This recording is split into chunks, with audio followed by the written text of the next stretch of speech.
La supercherie réciproque, c'est une comédie. Donc déjà ça commence bien parce qu'on a tous besoin de rire en ce moment. En un acte, donc c'est le bon format, ça dure 1h15 à tout casser. Et c'est une pièce qui a été écrite par Françoise Albine Benoît en 1768. C'est l'histoire de deux menteurs qui se font prendre à leur propre piège. D'un côté il y a Rosalie, qui est une jeune fermière orpheline, et Diapason qui lui est un maître à chanter qui donne des cours de musique à Rosalie. Et tous les deux ils vont s'inventer un rang qu'aucun des deux ne possède. Et tout ça pour se séduire. Donc voilà, cette supercherie réciproque va donner lieu à de nombreux quiproquos que je ne vous révélerai pas maintenant, bien entendu, sinon il n'y a pas de surprise.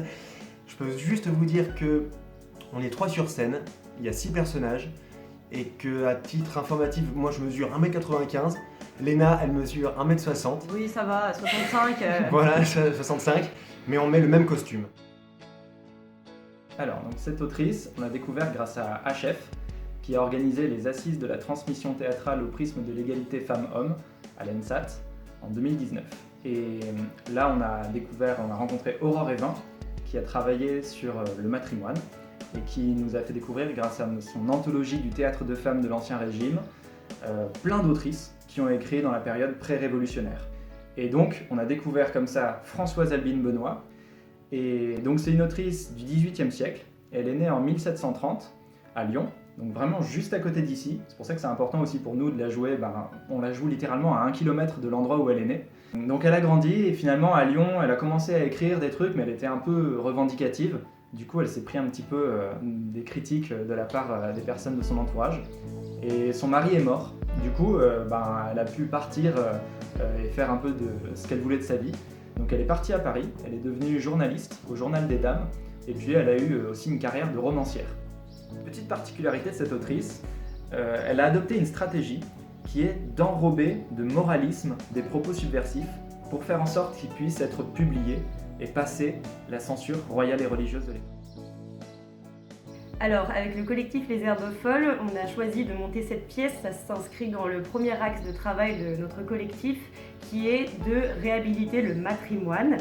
Le matrimoine, c'est le féminin de patrimoine, c'est-à-dire l'héritage culturel de nos mères.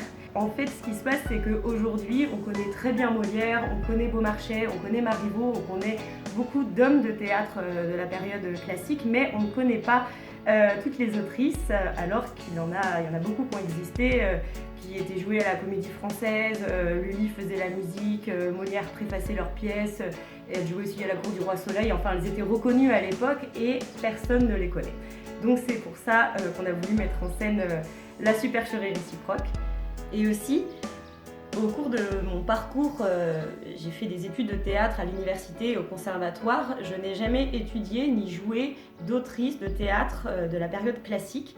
Et c'est quand même aberrant, sachant qu'elles ont existé. Et donc, un des souhaits du collectif, c'est de motiver leur étude aussi donc dans les conservatoires et les universités, mais aussi bien sûr en milieu scolaire pour les nouvelles générations, pour qu'elles sachent, à l'heure où on prône l'égalité homme-femme et où on a envie que les jeunes filles et les jeunes garçons aient des modèles auxquels ils puissent s'identifier, on a envie qu'il puisse y avoir dans les programmes des autrices.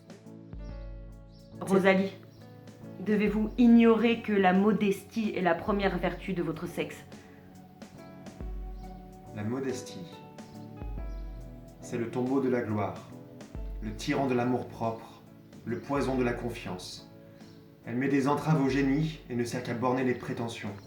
Non, je ne vois pas trop à quoi elle est utile. On est le collectif Les Herbes Folles. On joue la supercherie réciproque Au théâtre des Marronniers.